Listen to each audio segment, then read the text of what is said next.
everybody. Welcome back. It's been a few months that we've been on hiatus, but I'm so excited to be back here at Rollin with my homies. We are presented today by Outside In Theater, and if you would like to support the channel, you can subscribe below or you can visit www.outsideintheater.org for more information. I am so excited to have my first guest of the season. We met doing a panel together on, just actors with disabilities. And I knew from that panel that I was going to have her as a guest on the show as soon as possible. So I hope you all love getting to know Alice as much as I did. Please welcome to the show, Alice Diehl, everybody. Yay! Yeah! Please, please, please. No pictures. No screenshots. How are you? I'm good. I'm stoked to be here with you. You're a fantabulous person and host. And thank you. I'm so excited that we became friends. Yes, me too. I feel like we have so much in common just based on our Instagrams, which is really cool. And one of the first things that I guess we should talk about, because I feel like this was how I sort of got to know you, was through your Instagram account, which is Rolling Stoned. And tell us a little bit about that, because I started 3 years ago. Well, I guess we should maybe backtrack a little bit. I came into medical cannabis because I have cerebral palsy. I was born 3 months early, and which caused a minor bleed in my brain, which caused spastic diplegia cerebral palsy. And what that means for me is I have my lower extremities don't work on their own, so I can't walk without hanging on to something, and I have a constant body twitch, and it can affect my sleep patterns, migraines, all sorts of things. So cannabis is kind of like that magical thing that just gave me all the things that I was missing, and I also have a secondary seizure disorder, so it really helped with that. But it didn't come into my life until 2009. And at this point in California, medicine, as I like to call it, was not very well regulated. You just get like little medicine like this, right, medicine bottles full of herb, and then they would tell you what the strain was, but that was about it.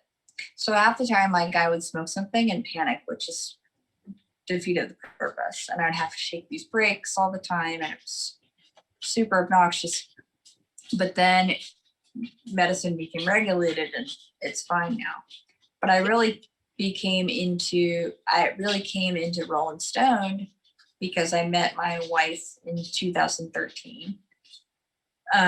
She has multiple sclerosis, and I was already a seasoned smoker by 2013. Mm-hmm. So I said, hey, you should smoke this to see if it helps. And it was a game changer. And that's when I was like, I wonder if I could just find accessible cannabis products and review them and put them on YouTube. So we were looking around for accessible products, and I found the Auto. The Auto it's like an AI grinder. Basically, you can roll a joint with a cone and a little cylinder. Uh-huh. It basically grinds your weed and fills your cone for you. Hot tip, everybody. Hot tip. This is the Auto. So I was like, man, this thing does everything for you, because I found other products, but nothing is as good as that, Mm-hmm. And so I said, hey, I'm starting this YouTube channel. I'm just starting out. I think your product is really cool and it's really accessible. They're like, hey, we're going to send you one. So it's like, holy cow, this is like $100 unit. That was really nice of them. So I reviewed it in front of my closet, which I thought it was going to be stupid, but my wife and brother-in-law convinced me otherwise. So I shot it in front of my closet and then sent it off. And I said, hey, thanks. And they're like, so we want to meet with you. And I'm like, really? Okay, cool. So I wonder what that's about. And they have this big office. It looks like Snoop Dogg hangs out there on the regular. That's what it looked like. And they were like, no, we think, I don't know, we love your name, because I'd already had the name picked out and all that stuff. Uh-huh. It's from a Sublime song. I'm a huge Sublime fan. Nice. Yeah, everything, it's the same in the end. That's where it comes from. And they liked the name, and I said, yeah, I just want to review like accessible products, or maybe talk about disabilities and have conversations with people about how it helps them. Like, well, we have a studio if you want to like put some stuff together. And I was like, I think I just got like sponsored.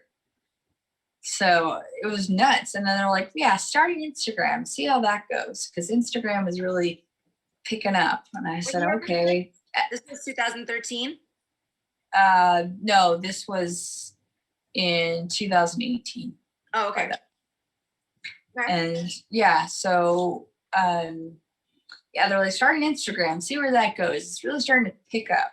So I was like, okay, what am I, doing? So I'm, and my wife and I started to look up disabilities and the strains that work for those disabilities. And then that's how that started. We just kind of had our own thing going for a while, and it just became something bigger.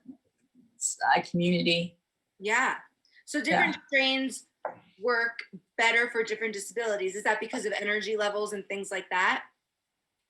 I think it's possible. Yeah. Or I don't know. I think everybody's so different. Everybody's so diverse, like the plant itself, Mm-hmm. It's really even hard to tell based on research. There would have to be a lot more research out there, but I'm always like, you do have to feel comfortable to take the risk and start to figure out yourself what works for you, because that's the only way you're going to find out. Yeah. Yeah, you recently did such a cool thing where you got to smoke weed with like a legend, which is Squints from The Sandlot. That was so cool. It was so cool. I'm glad that you're freaking out about it, because I still am, and so yeah, that was gold for sure. Yeah, I mean, it's so funny to see somebody that because I've watched that movie 1,000 times, and it's funny to see someone that is immortalized as a child in your mind, and then all of a sudden the next time you see him, he's like kind of a hot dude smoking weed, and you're like, what happened? When did this happen? Oh yeah, no, I have his glasses on it says forever. Sick. Yeah, cool. No. Yeah, it's like literally meeting one of your heroes, and he just fits right into what we were going with, because when I initially started this, I had my trepidations, because I was like, I don't want it to be like, I already have, like the disability issue and the gay issue and all that with Hollywood, and here I am with cannabis. Right. But I wouldn't be who I am without any of those things, though. Exactly. They're like, how does your family, how's your family feel about you being like a very public cannabis user? Oh, that's good that you said that. My parents are honestly thrilled, because I don't have the massive seizures like I used to have. Mm-hmm.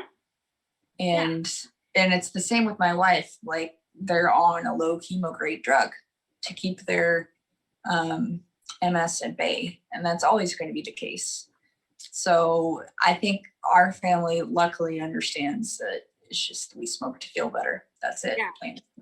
Well, for me, I always think about how, especially now that it's legalized in California and in many, many states, and I just don't see why it's okay for somebody to post a picture of themselves drinking, their third martini of the night, but somebody talks about marijuana and all of a sudden it's like, well, that's the stigma. Yeah. And that's why another reason why we started Rollin Stone was to erase the stigma and to let people know that you can be successful and smoke weed on the daily. Like, if you're not, then that's on you. I don't think it necessarily has to do with, and sometimes the plant has told me to knock it off. Don't do that.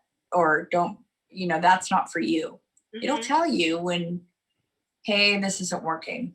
It's pretty smart that way. Do you use it strictly medicinally, or would you say you also use it recreationally? way I think about it is that I think everybody uses it for medicinal purposes, whether they realize it or not. I think that even if they didn't realize it, maybe they needed it at that time. But sometimes where you like, maybe you're not experiencing any pain, nothing's gone, but you're like, you know what, I feel like getting high, or are you just on a schedule and it's only sort of medicinal? Like, what is it? Yeah, I guess for me it's medicinal. Gotcha. Cool. That's cool. But it's throughout the day. I mean, the way Seth Rogen talks about it, we're probably very similar.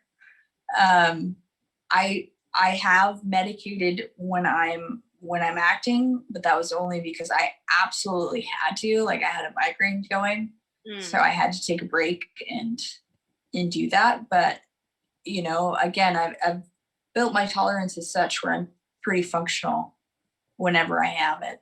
So I think that's important too. You gotta get used to the plant. You can't just, you know, smoke every once in a while. Your body has to really get used to it.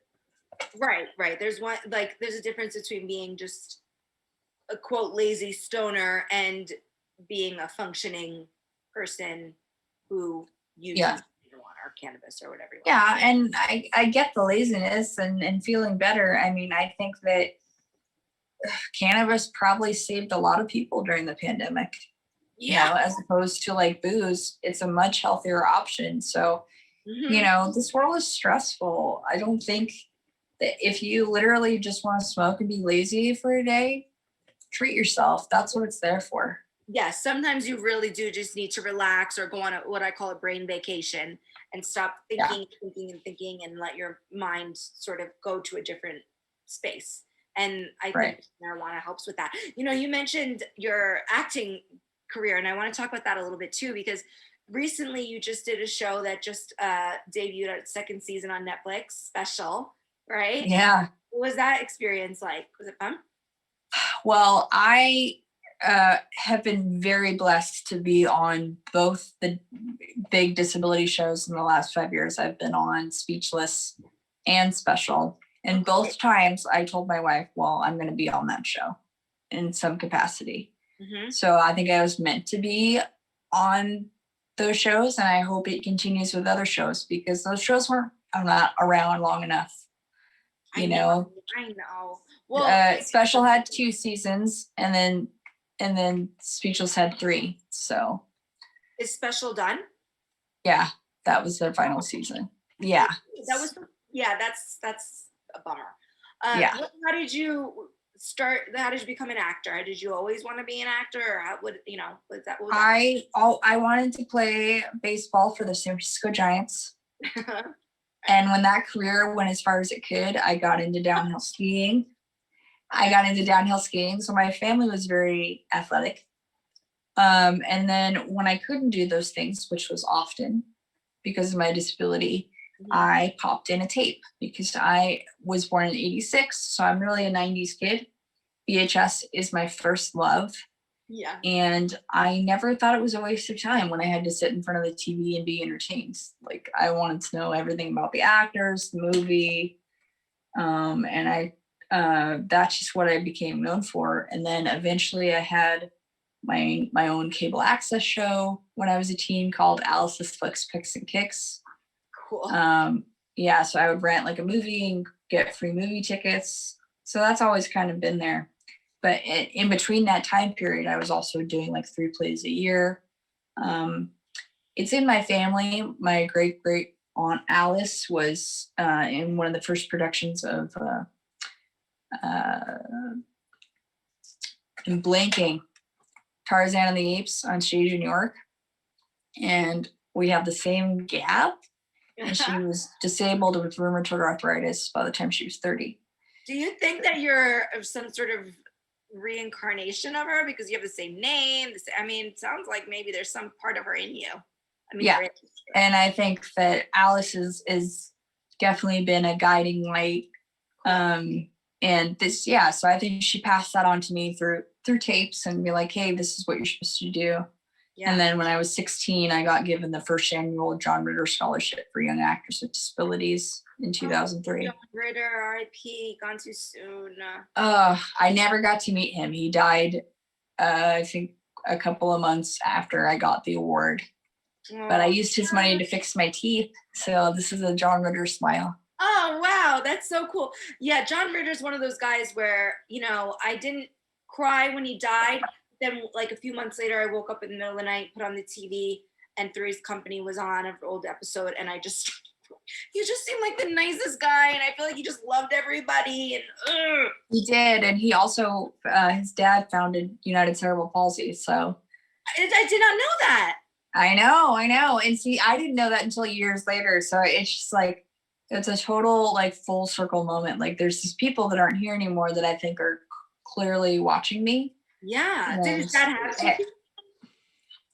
No, his brother Tom does. His older brother Tom.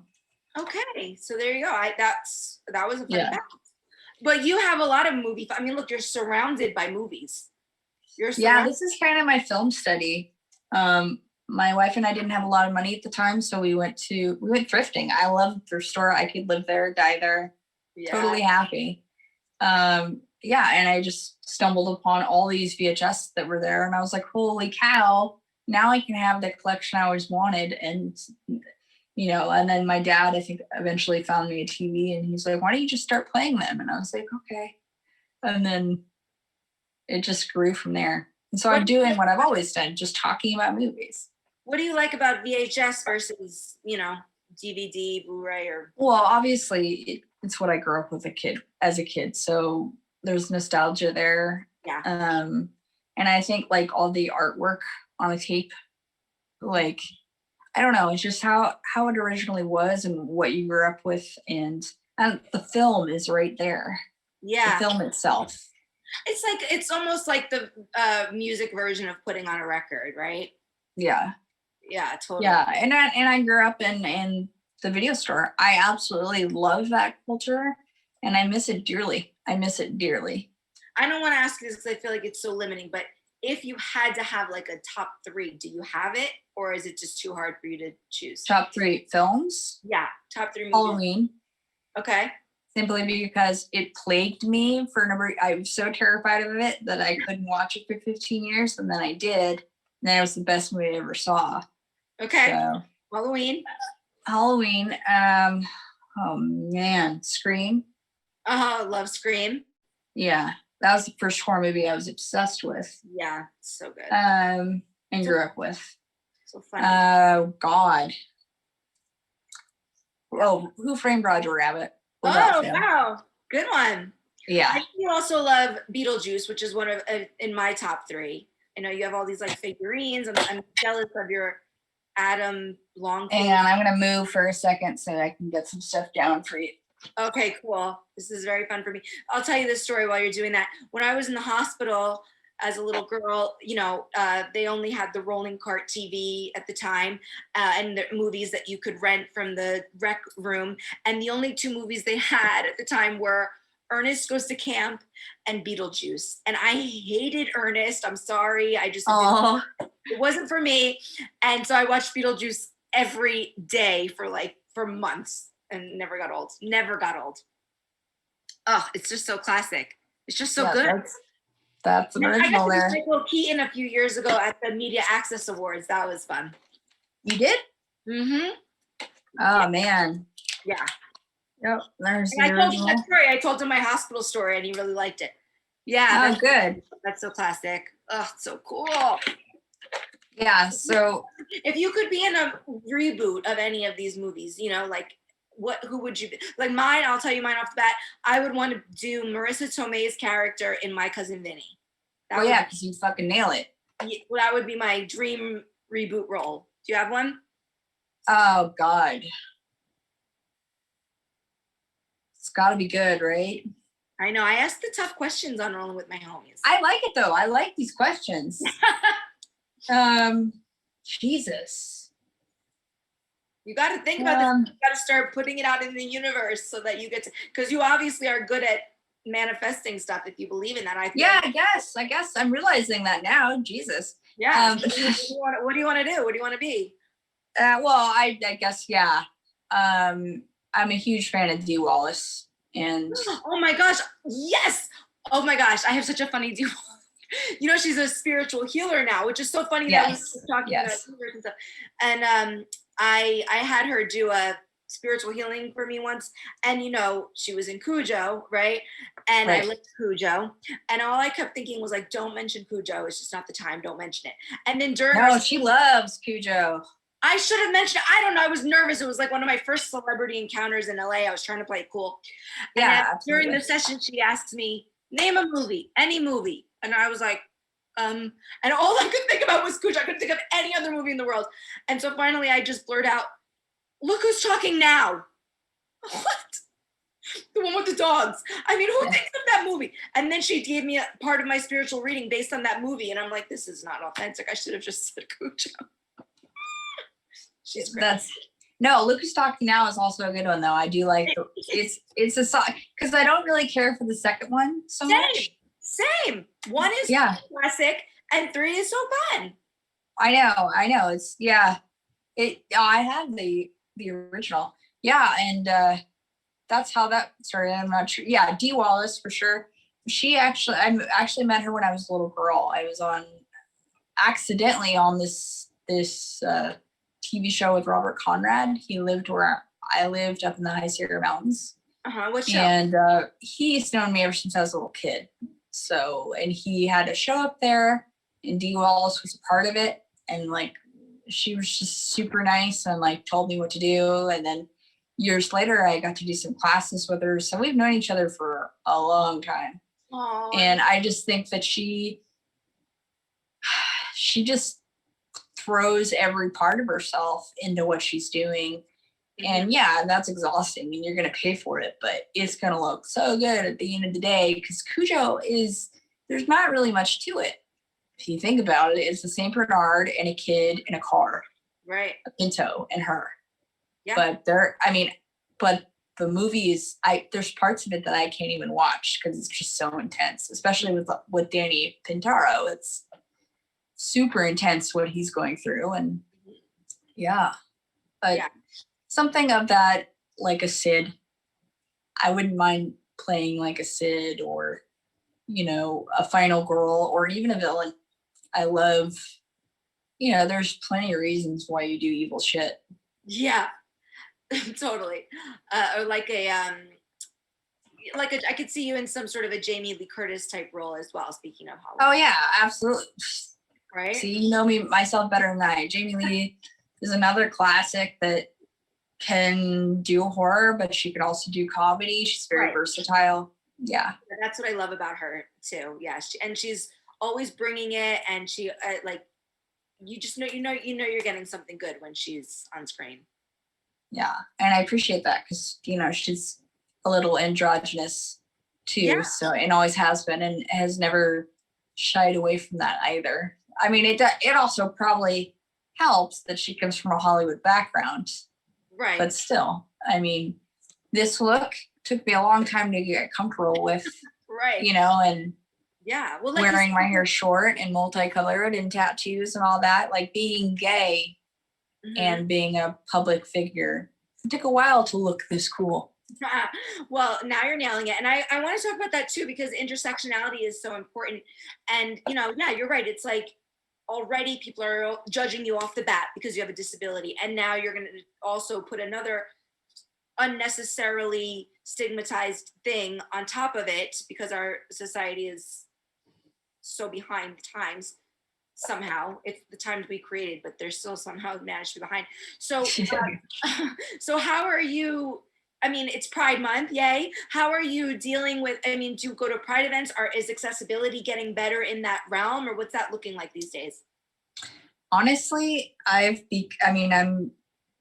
sort of like I've been married for 7 years, so I'm more of a homebody these days. I feel like there's a lot more aspects to Pride than just going to, you know, clubbing and all that stuff and partying. I don't get me wrong. I had an absolute blast when I came out of the closet at 19 and went to gay clubs. They're so fun. So fun.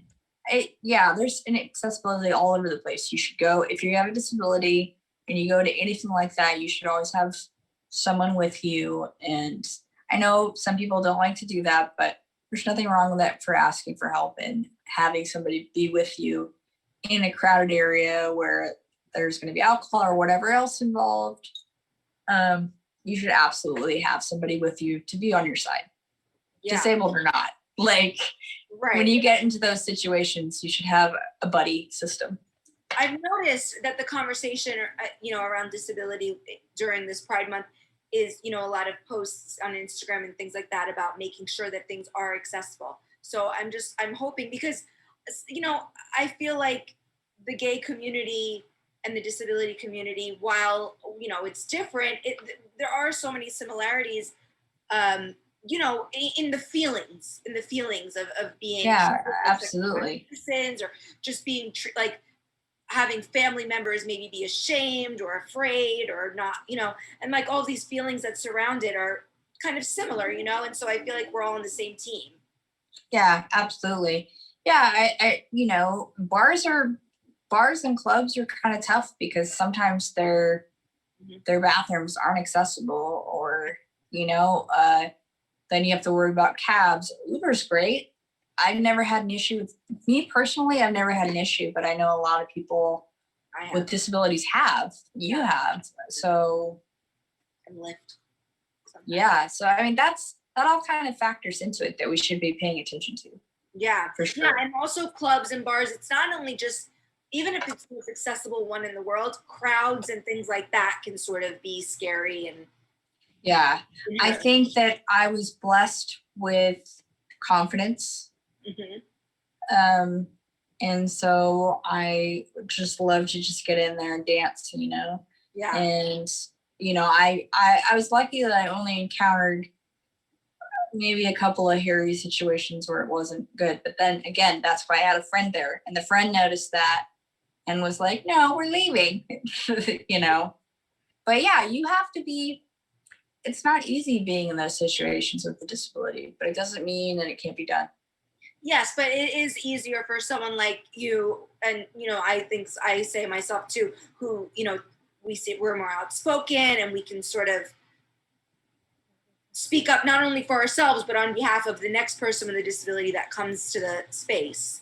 And sometimes it's a lot to take on. I know that you're talking about cultural, there seems to be a cultural change, and it's important to just be nice to each other. Yeah, and just understanding, and just like it's tough because I think that every person with a disability has their own boundaries and what they're comfortable with. I think that there's nothing wrong with being inspiring most of the time.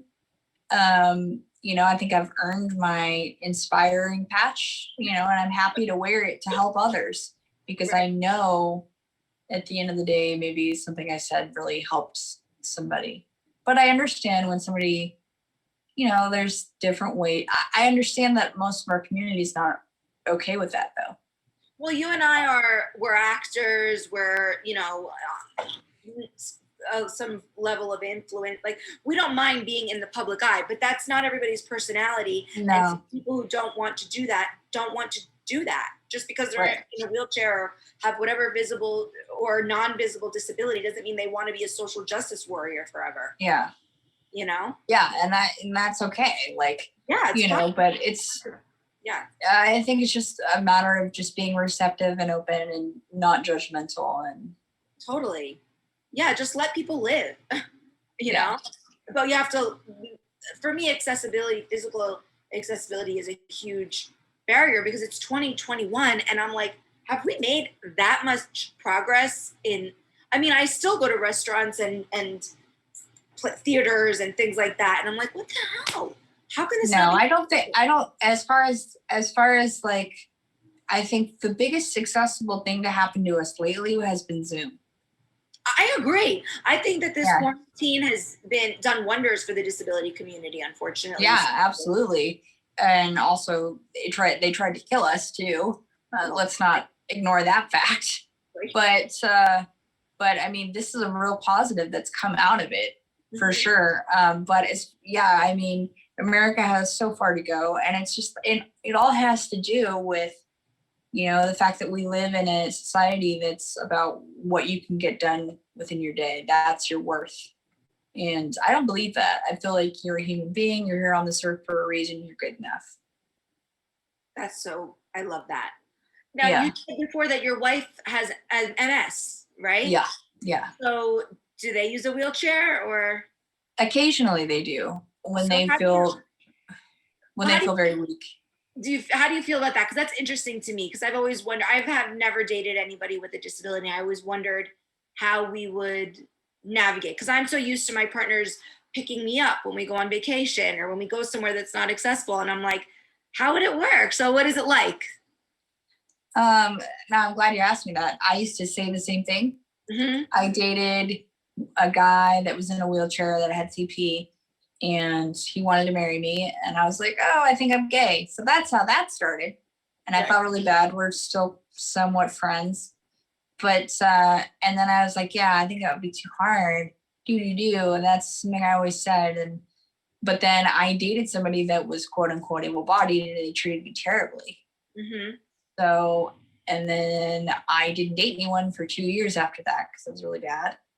And but they also had mental disabilities, but they didn't see it as a disability. It was just a whole big mess. Okay. So I didn't date anyone for a long time, and then I met my wife on Plenty of Fish, and she said, oh, by the way, I have MS. And you know, most people who meet my wife wouldn't know that she's sick at all. It would only be until you got to know her and spend a day with her that you go, oh, MS sucks. Really? Right. You know? Right. So for the first couple of years, I mean, yeah, she would have flare-ups and stuff, but it didn't start to affect her too bad until she had to retire. Okay. And now, I mean, now it's just kind of like, we just want her to feel better and, you know, use whatever they can to get around, and Right. they're still able to do a great deal, but the heat certainly doesn't help. It's Right. been crazy hot right now. I know, in LA. So yeah, it's we're just there for one another, and I don't know, our bond has always been just super strong, and I can accredit that to, I think, us both having disabilities. Yeah, because that's just being understanding of one another. Yeah, that's the pro. The pro is that they understand things that, I mean, even I know, like in my friendships, I have friendships with able-bodied people or non-disabled, non-physically disabled people who I know that they love me, but there's certain things that they'll never understand. And then I have to be like, I'm calling Mia. She's going to get this, you know, because I have a friend, Mia's in a wheelchair. So it's like, there's a level of understanding. So, I mean, there's going to be pros and cons to everybody that you date. So that's great that you have that. And you said that you met on Plenty of Fish. So that's something I'm interested about too, because I'm on the dating apps and I know, you know, some people are on those. So now when you're on the app, right, how do you disclose your disability, like at the top? Well, is it something you roll in, no pun intended? Again, as you can tell, I'm already an open book. And at that time I had gotten out of an abusive relationship. So I was about looking for exactly what I wanted and putting it all out there. And I went on a lot of dates, and I was like, oh, we're just gonna be friends. I started to drive my mom nuts because she's like, oh my God, every time you go on one of these dates, you say you're just going to be friends, like, la la la. And then I was like, I'm telling you, it's not the right one. And then Amanda came along, and I was like, okay, you just know, you know. Yeah. So you had it on your profile out the gate. Yeah, and in my pictures, and I had my service dog at the time. And yeah, I was just honest from the get-go. But you said Amanda didn't have it on her profile at first, and they told you about it. Yeah. So that was interesting. And so like that was an adjustment for them, and like to be more open about their illness. And they were not in a situation in their life at all where they could be. And their brother has autism as well. So it's your brother does? No, her brother. My brother-in-law. Okay, so now did you know anything about MS before? Because I personally don't know everything about every disability just because I have a spinal cord injury. No, I didn't. And for a lot of years, or not a lot of years, but maybe like the first two, I'd be like, oh yeah, my wife has this, zombie disease where, her immune system eats her cells or whatever. And I'm trying to do this big joke about it. And then I would be like, I sound like such an asshole right now. And I think part of that was I was scared because it is a illness. It is a very scary illness. And I think that scares me some days too. Of course it does. She's my soulmate, So you're just using humor to sort of, I think that a lot of people with disabilities are very funny because we do have to use humor, not only to make ourselves feel better, but to make other people feel better, right? I mean, when I was a little girl, but then as I got more informed, and then Amanda was comfortable being informed, and then she was able to create this whole persona, hands, So education is the key. No matter how scary, it's actually more scary the less you know. Totally. I know. It's just like I said, there's the societal barriers as well as the physical barriers, and then your own implicit bias that we all probably, I don't know if you have it, but I definitely did. I mean, I just mentioned a friend that I had in a wheelchair, but I didn't have friends in wheelchairs growing up because I was like, I don't want everyone to think that's all I can get. And I kind of went through that too. I grew up in a small town in the High Sierras in Northern California. And I was like one of 10 disabled kids in the county at the time. And I all knew them because my therapist was disabled herself. My physical therapist was disabled herself, and she adopted a lot of kids with disabilities. So I kind of knew all of them and all the kids that would filter in and out that she would give services to. And I remember like not really wanting to associate myself with the kids that had like more mental disabilities at the time because I was nervous. I was unsure. I didn't know. I was a little tiny bleep in a tiny walker. I didn't know if they were going to knock me over or be unpredictable. And then, it didn't take me till my teens where I realized like, these are your people, bro, though. Like, these are your people. Every disability, just by being yourself, that you're changing this person's world. And they're like, not only was that the easiest job, but that was the best job. And that's ever since my late teens that I've always been about my disability community. But yeah, no, I definitely have felt that way when I was younger before I got the education and the self-love. But that's because there's nothing in our society saying it's fine to be disabled. Exactly. And if that's the one thing I want to tell you from Rollin Stoned that I hope you come away with is that it's perfectly fine to be disabled.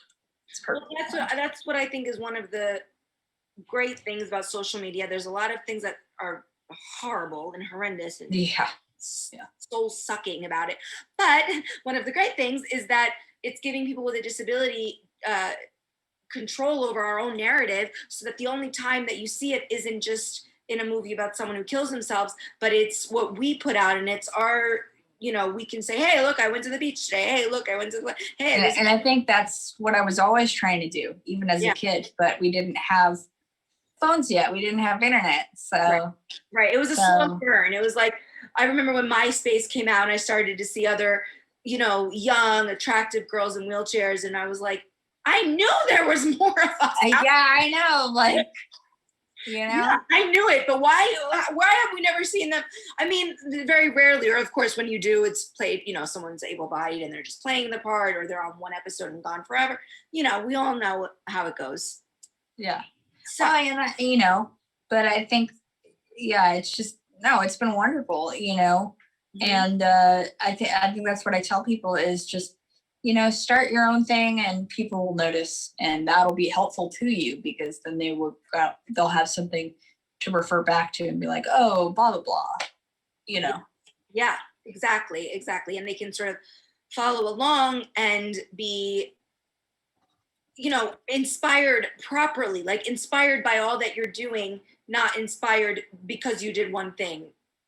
You know what I mean? It's like, you want people to be inspired because you're. And I want people to know that it's a it's not like I have my good and bad days too. Like I'm not here to only promote like my good days and only smiles and stuff. Like I'm here to also say like there's for every busy day that I have, there's lots of downtime, but there's less because of cannabis. So she's like my ultimate buffer, you know. Yes. So. See, and that's so interesting because people would assume the opposite. They would assume that that's what takes away your drive or something like that. So it's great that you're speaking on behalf of the very true flip side of that, you know? Yeah, and because I think that's just the stigma talking.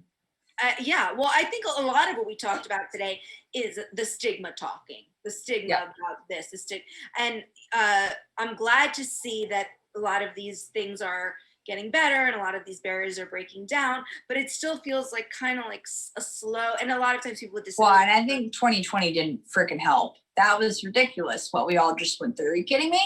It was so like divisive. Yeah, and you know, it's just like and part of that could be social media. Like you do have to be careful. Like I felt like everyone that I was involved with in certain projects turned out to be Trumpers, and it was crazy. And would I have known that though if I hadn't been on Facebook? So I think it's good to take breaks. Yeah, I really wish there was a way that we could start coming back together for whatever side you're on, starting to meet in the middle, because I think that that's important. I think that we can't shut down half of the country in either direction. It feels like that's all anybody wants to do is just attack. Not anybody, but the extreme. And it wasn't always like that. Like, you know, like I'm 34 and it wasn't like that, guys. It wasn't. It felt like it was like, okay, like we can always meet in the middle somehow. It did. I mean, but then again, maybe I was naive. That was probably me being a little less educated, because just because it was okay for me doesn't mean that it was okay for somebody else. Well, I think that again with social media, I think that it just exposed a lot more of what was already happening, you know. And yeah. So now we have to start bridging these gaps. I think. I don't know. We'll see. We have to. I mean, what else? What are you? Unless we divide the country and.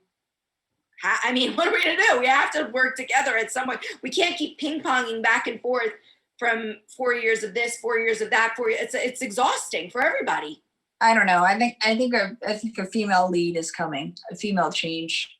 That would be, nice. It would be nice, but there's a lot of another thing that's scary is all these judges. You know, they could put something in place and then a judge can vote it down, and it's like, well, why even have the pomp and circumstance if you're just gonna have somebody block it at the end of the day? Like you're not getting anything done then. Yeah, it's just nutty. Like, right, it's just ridiculous. I don't know. I'm proud of us too, that the ones that made it through and the ones that didn't, RIP. And yeah, it's just crazy. Yeah, totally. So what else, what do you have coming up in the pipeline? What are you excited about for 2020? I'm just excited in general. Like, I think that, coming off the special, again, that was another opportunity where I told my wife, like, I'm going to be a part of the show. And I did. I auditioned actually for Nicole's role.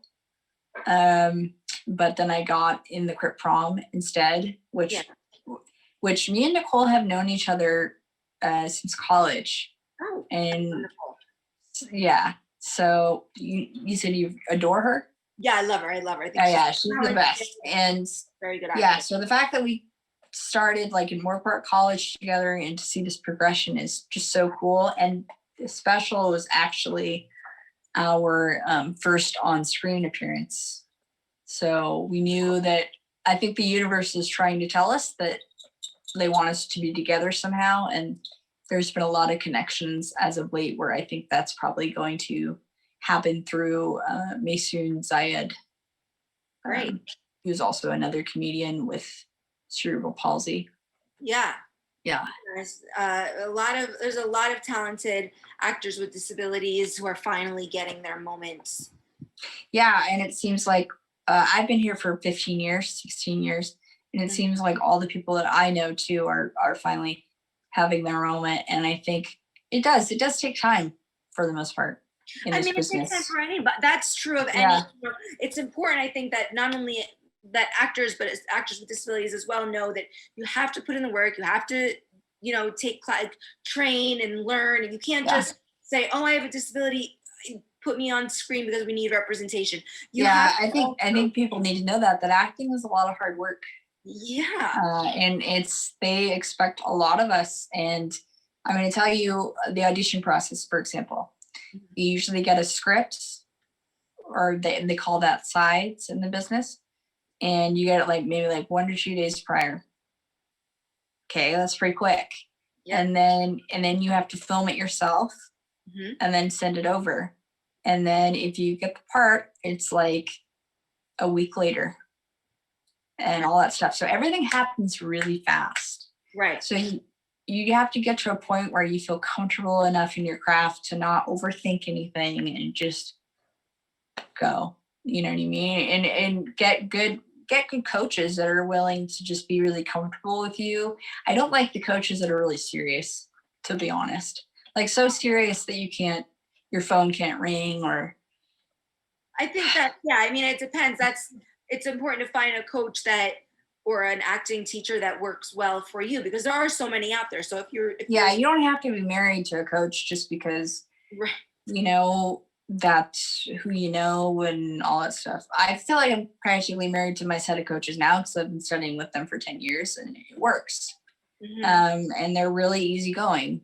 They always have been. And that's just what I need. I feel like, and they do. I don't know if you've seen some of my scene work, but they really push me into it. And there's been times where I'm like, okay, I can't do any serious scenes this week. I just got freaking triggered, but they're just trying to get like as much possible out of me. So when the time comes, it's not that much different than just going to class. Right. Do you have an agent? I do. I'm with Gail Williamson, KMR. Oh, cool. So that's how you got the special audition. And was that how you got Speechless too? Well, Gail, when I got back in with Gail, it was after a pretty long hiatus because I was pissed that there was no work for people with disabilities at the time. And so I became an LGBT advocate and a disability advocate. And I was also a professional nerd girl. Not kidding. We would go around to conventions. And that's why I'm so nerdy here. I am literally a professional nerd girl. Wow. Great. Yeah. And so, yeah. And I got back together with Gail. And she said, I think the reason where we are right now is because of Gail. Just by the way, everything that she's built. She's a huge part of where we are right now in California. But where was I going with this? Yeah. So she said, hey, you should sign up with Central Casting, which is like the main casting for all of the background gigs that you see on film and television. So it's like, okay. So I did, and I've done that before. But sure enough, like it just exploded. And I think because I was specific, I had a disability, I was their go-to. And I was professional, and I didn't have any complaints, and just it became like I could have a gig, a regular gig, and that was just really great because for me it was like going to film school without the fee. I got to see how everything works and how it gets done and what they're looking for, and and that's when I got on 911 at the time. So it just started to really snowball, and I think it's just a matter of putting in the work and knowing the right people and just listening to what they say, letting them be your guide and coach. Do you find that you go out for disability specific roles only, or do you think that? Yeah, I think that's pretty much how it works with KMR, to be honest. Oh, okay. I think it's going to take one of us to kind of change that personally. And it's going to happen. I think with all the attention that we've gotten with all of our successes over time, it's gonna change. But yeah, that's kind of how it works for right now. But the good news is there are so many more disability specific roles, so it's not as disheartening. I mean, there was a time where, like you and I would be going up, we probably still now would go up for some of the same roles, and it's like if we were walking, we would not be going out for the same roles, probably. Yeah, no, absolutely not. You're Marissa Tomei, I'm Jamie Lee Curtis. You know? Right. Yeah. In what world are they up for the same part? I mean, probably not often, but because of, the disability, I'll go to an audition and I'll see a man in his 40s and a 12-year-old girl and a 60-year-old, and they're all in wheelchairs, and I'm like, what are we doing here? What is the part? Yeah. Right? No, it's gonna take, I think, somebody actually being like, okay, this person is a bona fide star. Yeah, it's hard. I mean, we're working there until like we get to that point, until someone is actually like a bona fide star, then it'll change. I think it's getting close though. It's gonna happen. Yeah. Well, it's nice here that there are more roles, because it's, I think, allowing all of us in the disability community to also be more supportive of each other, because there was also a time where it would be kind of like you would find out about a new actor on the scene with a disability and you're like, oh, great. Because it's just more competition for that one role a year. But that doesn't feel good inside, because I feel inherently like a supportive person. Especially because you know that each role, no matter who it is going to change somebody's world the second they see it. And I realized that when I did 911, when I did Stephanie Gaskins, and I played an EMD, a medical dispatcher. Oh, cool. It immediately found some girls in Minnesota who I'm still very close with. They're twins with cerebral palsy, and it started this whole rapport. Oh my gosh, and I auditioned for that role, I think. You did? Was this a few years ago? 2018. Yeah, I'm pretty sure I went out for that. You see what I mean? We went out for the same role, you see? Yeah.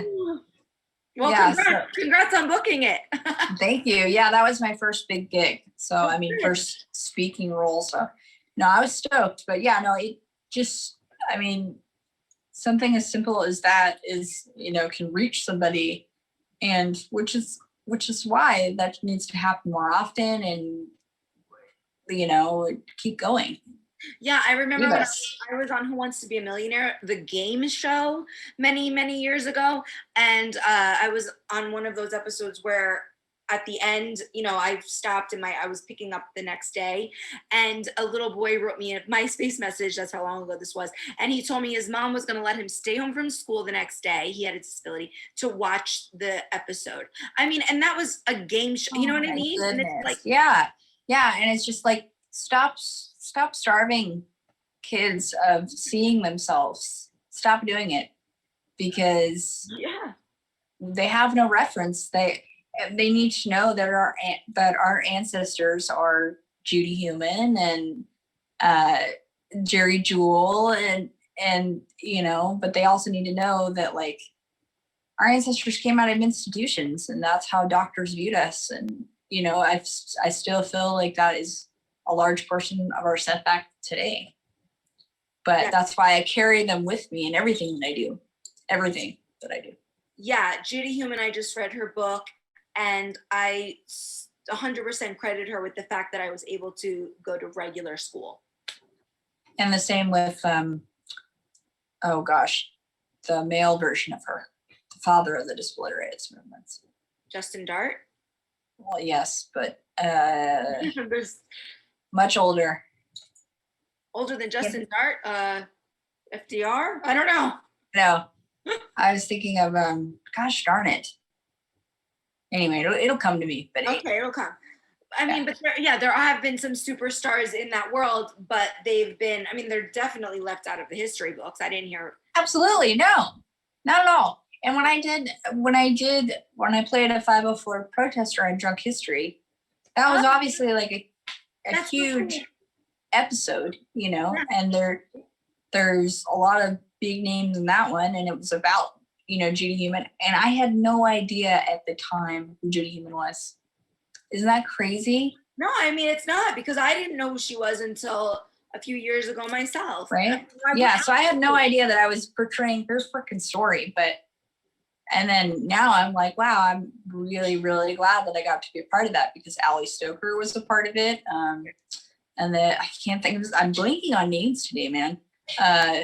The comedian with cerebral palsy, He's hilarious. Josh. Not Josh. Well, Josh Blue is also hilarious. But And Andy, who I have on the show next Andy week. is fantastic, by the way. That's my gay husband. Yeah, that's a good friend of yours. And Andy is actually our guest next week. Oh, fantastic. Or, well, I see. We'd be like, Alice was on first. No, I'm kidding. Yes, well. Yeah. Anyway, yeah, just to be a part of that, but I had no idea, you know, who she was or what the project was about. It's just crazy. We need to know our history and the fact that we're worthy. I mean, because it's a painful history. When I first heard about it, I was just like, geez, no fucking wonder, you know? Yeah. But I mean, we have a long way from what it was. I mean, if you look at it from that perspective. I think that's what I'm saying. You would think that from 1990, when the ADA, you know, the Americans with Disabilities Act was passed, you would think that by now, 2021, it would be no brainers. We'd just be zooming all around, getting in, getting out. Of course, the bathroom is accessible, and it would be the exception when something wasn't. And I'm more surprised when I go through a full day and don't face any barriers, to be honest. Yeah, And I was, yeah, that's stupid. I was at a restaurant. I lived in New York, or when I was in New Jersey and I worked in New Oh York. yeah, I don't even want to go East Coast. And see, that's another thing that really bothers me is they go, well, we can't change the building, it's really old. So you're telling me a building is more important than someone's dignity. Got it. No, and it's bullshit because there's, from what I know, understand about the grandfathered in rule, if you change anything, a faucet, a door handle, then the building no longer holds the integrity of what it was. It's no longer historical. And so the grandfathered in clause is out the window. As far as I know, I'm not an expert on these things, but it's But bullshit. still, the fact that they use that as an excuse to make somebody feel less comfortable or take a pee is horseshit. Like, really listen to yourselves and what you're putting out there. And but I mean, you know, that's just it. Sometimes we weren't even allowed to be seen on the streets back in the day. So we were, it was really, really bad, our history. And I think a lot of it still very much lingers today. Like I just went out to a restaurant for the first time since the pandemic. So I was my wife plays softball every Sunday, so she wanted to go with her softball buddies to the bar that sponsors them, of course. Right. And yeah, there was like a curb to get to the outside dining. And I'm like, he was really sweet about it. He was like, I'm really sorry, there's a curb, but I'll show you where it is and I can help you. And I'm like, wow, you're really helpful. But you know, this still shouldn't be happening. Well, that's like thoughts and prayers. It's like, okay, well, what is that doing? What is your fix it if you're sorry, if you're that embarrassed about it? But I guess we'll get there. I want to know who is this cute, adorable creature. Oh, Snugs. Marla, she wants to meet you. Marla. Oh my God. She's like, no, I'm napping. So this is Marla P. She is my wife's nice service dog. She is a Shih Tzu Maltese. Aww. She is 3 years old. And mainly she sits on my lap for compression therapy to keep my twitching at bay and my seizures at bay, therefore.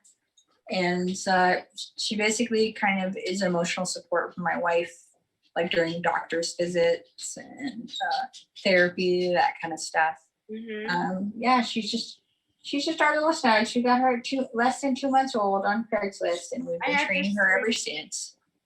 I have to show you that my dog is also right behind me on the couch. Marta, there's another puppo. Lucha, you're on TV.